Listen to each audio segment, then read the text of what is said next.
Have you ever stopped to consider how much of your life is spent avoiding thoughts about its inevitable end? And it seems to me, if we want to build a bridge to a rational world that the better part of humanity can cross, we have to deal with this fact. Now, most of us do our best not to think about death, but there's always part of our minds that knows this can't go on forever. Part of us always knows that we're just a doctor's visit away or a phone call away from being starkly reminded with the fact of our own mortality or those closest to us. Now, I'm sure many of you in this room have experienced this in some form. You must know how uncanny it is to suddenly be thrown out of the normal course of your life and just be given the full-time job of not dying or caring for someone who is. But the one thing people tend to realize in moments like this is that they wasted a lot of time when life was normal.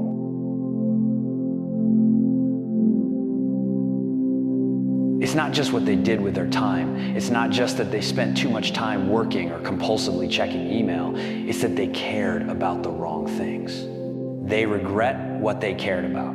Their attention was bound up in petty concerns that year after year when life was normal. And this is a paradox, of course, because we all know this epiphany is coming. Don't you know this is coming? Don't you know that there's going to come a day when you'll be sick or someone close to you will die? And you'll look back on the kinds of things that captured your attention and you'll think, what was I doing? You know this. And yet, if you're like most people, you'll spend most of your time in life tacitly presuming you'll live forever.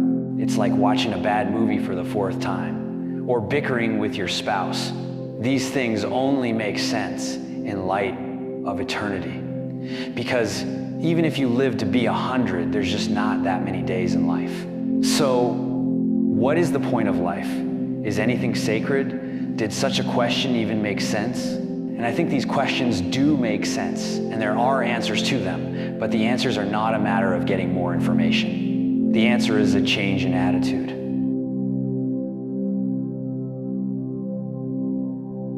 There are ways of experiencing life as sacred without believing anything, and certainly without believing anything on insufficient evidence. There are ways to really live in the present moment. What's the alternative? It is always now. However much you feel you may need to plan for the future, to anticipate it, to mitigate risk, the reality of your life is now. Now, this may sound trite, but it's the truth. It's not quite true as a matter of physics. In fact, there is no now that encompasses the entire universe.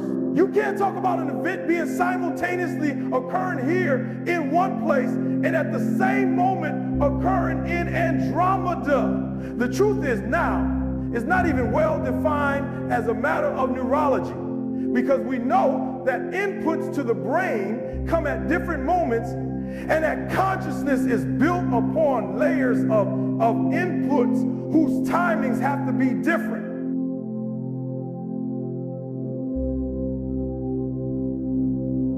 Our conscious awareness of the present moment is, in some relevant sense, already a memory. But as a matter of conscious experience, the reality of your life is always now. And I think this is a liberating truth about the nature of the human mind. In fact, I think there's probably nothing more important to understand about your mind than that if you want to be happy in this world, the past is a memory. It's a thought arising in the present. The future is merely anticipated. It is another thought arising now.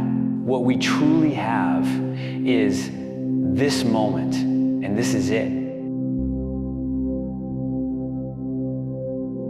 And we spend most of our lives forgetting this truth, repudiating it, fleeing it, overlooking it. And the horror is that we succeed. We manage to never really connect with the present moment and find fulfillment there because we are continually hoping to become happy in the future, and the future never arrives.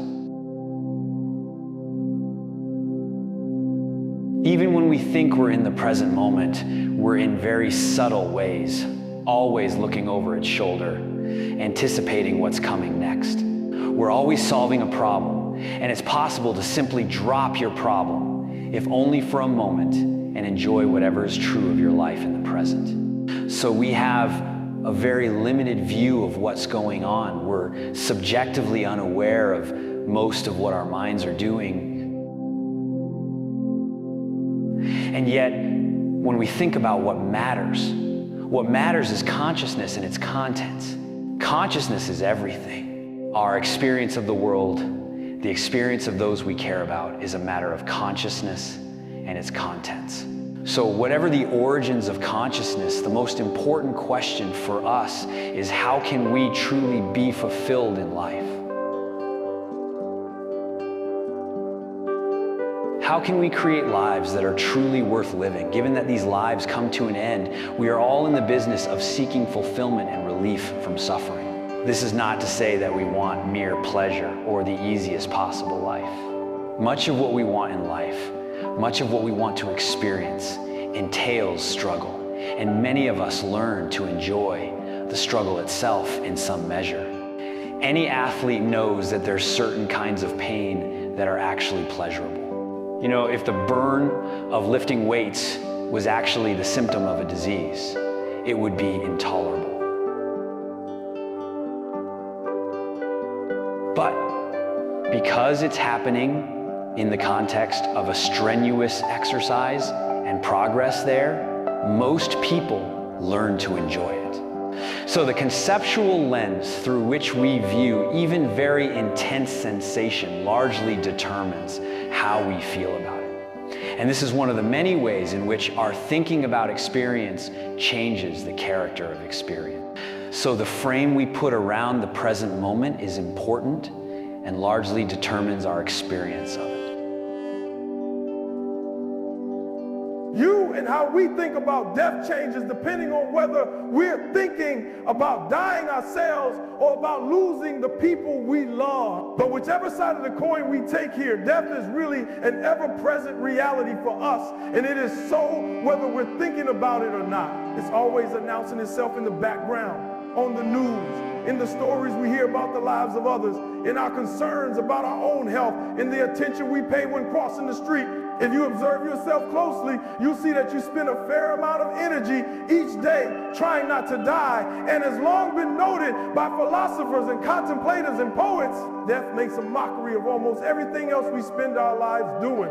But contemplating the brevity of life brings some perspective to how we use our attention. It's not so much what we pay attention to, it's the quality of attention. It's how we feel while doing it.